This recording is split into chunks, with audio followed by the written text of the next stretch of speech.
Hi guys, tech news 32కి స్వాగతం. నా పేరు శివ, మీరు చూస్తున్నారు Shiva tech and gaming. So guys, ఇవాళ టెక్ న్యూస్ చూసుకున్నట్లయితే ఫస్ట్ న్యూస్ మనకి లావా నుంచి.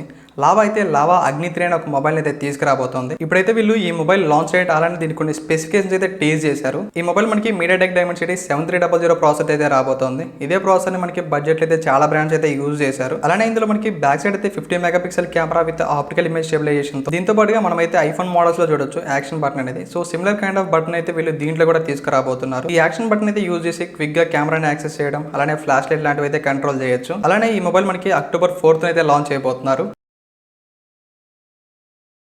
నెక్స్ట్ న్యూస్ మనకి లెనోవో నుంచి. లెనోవో అయితే లెనోవో లీజియన్ Y700 నేమ్తో ఒక గేమింగ్ ల్యాప్టాప్ అయితే చైనాలో లాంచ్ చేశారు. ఒకసారి ఈ టాబ్లెట్ ప్రైస్ స్పెసిఫికేషన్ చూసుకున్నట్లయితే ఇందులో స్నాప్డ్రాగన్ 8 Gen 3 ప్రాసెసర్ తో, అలానే 8.8 ఇంచ్ 2K LCD డిస్ప్లేతో, దీంతో పాటుగా 165 Hz రిఫ్రెష్ రేట్ తో, అలానే బ్యాక్ సైడ్ 30 మెగాపిక్సెల్ కెమెరాతో, దాంతో పాటుగా ఫ్రంట్ సైడ్ 8 మెగాపిక్సెల్ కెమెరాతో, అలానే 6550 mAh బ్యాటరీ. ప్రైస్ చూసుకుంటే 2899 yuans అయితే పెట్టారు. మన ఇండియన్ కరెన్సీలో అరౌండ్ 34,600 అయితే పెట్టారు. అలానే ఈ tablet black and white colour variants అయితే తీసుకొచ్చారు. మనకి వైట్ కలర్ వేరియంట్ చూసుకుంటే బ్లాక్ కలర్ వేరియంట్ కంటే ఒక 100 yuans అయితే ఎక్స్ట్రా పెట్టారు. మోస్ట్లీ ఇదే మనకి 165 Hz తో వచ్చే ఫస్ట్ టాబ్లెట్ అని చెప్పొచ్చు. ఇది ఒకవేళ ఇండియాకి వస్తే దీనికైతే మంచి డిమాండ్ అయితే ఉంటుంది. నెక్స్ట్ న్యూస్ మనకి క్యావియర్ నుంచి. క్యావియర్ అంటే చాలా మంది తెలిసే ఉంటుంది. వీళ్ళైతే మనకి ఏవైతే ప్రీమియం మొబైల్స్ అండ్ గ్యాడ్జెట్స్ ఉంటాయో వీటినైతే కస్టమైజ్ చేసి అయితే తీసుకొస్తూ ఉంటారు. లైక్ వీళ్ళు ఐఫోన్స్ లో కానీ లేదంటే సామ్సంగ్ గెలాక్సీ S సిరీస్ ఏవైతే ఉంటాయో వీటిని గోల్డ్ ఫ్రేమ్స్ తో అలానే డైమండ్స్ అయితే తీసుకొస్తూ ఉంటారు. అలానే ఇప్పుడు వీళ్ళు చూసుకుంటే అయితే Huawei Mate X ఉందో రీసెంట్ గా లాంచ్ అయిన ట్రై ఫోల్డబుల్ మొబైల్, ఈ మొబైల్ ని కూడా వీళ్ళైతే కస్టమైజ్ చేసి తీసుకొచ్చారు. ఇప్పుడైతే ఇందులో బ్లాక్ డ్రాగన్ అలానే గోల్డ్ డ్రాగన్ అనే నేమ్ తో 2 వేరియంట్స్ అయితే తీసుకొచ్చారు. వీటి ప్రైస్ చూసుకుంటే మనకి బ్లాక్ డ్రాగన్ వేరియంట్ ప్రైస్ చూసుకుంటే అరౌండ్ 10,69,000 అయితే పెట్టారు. అలానే గోల్డ్ డ్రాగన్ వేరియంట్ ప్రైస్ చూసుకుంటే అరౌండ్ 12,50,000 అయితే పెట్టారు. ఇవైతే ఓన్లీ 88 యూనిట్స్ మాత్రమే అయితే తీసుకొచ్చారు. అలానే మనకి normal Huawei Mate X price చూసుకుంటే అరౌండ్ 2,50,000 అయితే ఉంటుంది. ఈ కస్టమైజ్డ్ మొబైల్స్ కి అయితే మంచి డిమాండ్ అయితే ఉంటుంది. సో చూడాలి ఇవి ఎంత త్వరగా సేల్ అయిపోతాయని.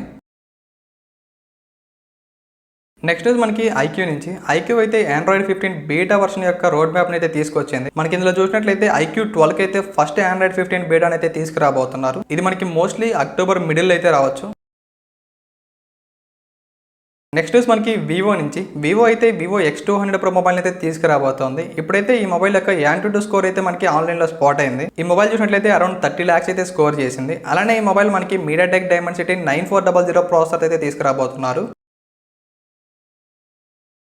ఫైనల్లీ చూసుకున్నట్లయితే వన్ ఆఫ్ అవర్ సబ్స్క్రైబర్ అయితే అడిగారు బడ్జెట్లో ఏ పవర్ బ్యాంక్ తీసుకోవాలి అని. మనకి ఇక్కడైతే 2 types ఆఫ్ పవర్ బ్యాంక్స్ అయితే ఉన్నాయి. ఒకటి నార్మల్ పవర్ బ్యాంక్స్, అలానే ఇంకోటి వచ్చేసి పాకెట్ పవర్ బ్యాంక్స్. మనకి నార్మల్ పవర్ బ్యాంక్ చూసినట్లయితే కొంచెం హెవీ బాడీతో అయితే ఉంటాయి. ఒకవేళ మీకు పాకెట్ పవర్ బ్యాంక్ చూసినట్లయితే ఇవి కొంచెం లైట్ వెయిట్ అయితే ఉంటాయి. ఒకవేళ మీకు నార్మల్ పవర్ బ్యాంక్ కావాలి అంటే మీరు Xiaomi పవర్ బ్యాంక్ 4 అయితే తీసుకోండి. మనకి ఇందులో చూసినట్లయితే 2 వేరియంట్స్ అయితే ఉంటాయి. ఒకటి 10,000 mAh అలానే 20,000 mAh. మనకి 10,000 mAh చూసుకున్నట్లయితే మీకు 22.5 watt ఫాస్ట్ ఛార్జింగ్ తో వస్తుంది. అలానే దీని ప్రైస్ చూసుకుంటే 1100 అయితే ఉంటుంది. మనకి 20,000 mAh పవర్ బ్యాంక్ చూసినట్లయితే 33 వాట్స్ అయితే వస్తుంది. అలానే దీని ప్రైస్ చూసినట్లయితే 1900 అయితే ఉంటుంది. ఒకవేళ మీరు పాకెట్ పవర్ బ్యాంక్ కోసం చూస్తున్నట్లయితే మీరైతే Xiaomi పాకెట్ పవర్ బ్యాంక్ అయితే తీసుకోండి. ఇందులో చూసినట్లయితే 10,000 mAh కెపాసిటీతో అలానే 22.5 watt ఫాస్ట్ ఛార్జింగ్ అయితే వస్తుంది. దీని ప్రైస్ చూసుకుంటే 1500 అయితే ఉంటుంది. అలానే ఇందులో మనకి బిల్ట్ ఇన్ Type-C కేబుల్స్ అయితే వస్తుంది. ఒకవేళ మీరు ఎక్కువగా ట్రావెలింగ్ చేస్తారనుకుంటే మీరైతే ఈ పవర్ బ్యాంక్ అయితే చూస్ చేసుకోండి. సో గైస్, ఇది వాళ్ళ టెక్ న్యూస్. నెక్స్ట్ వీడియోలో మళ్ళీ కలుద్దాం. Until then see you, bye by.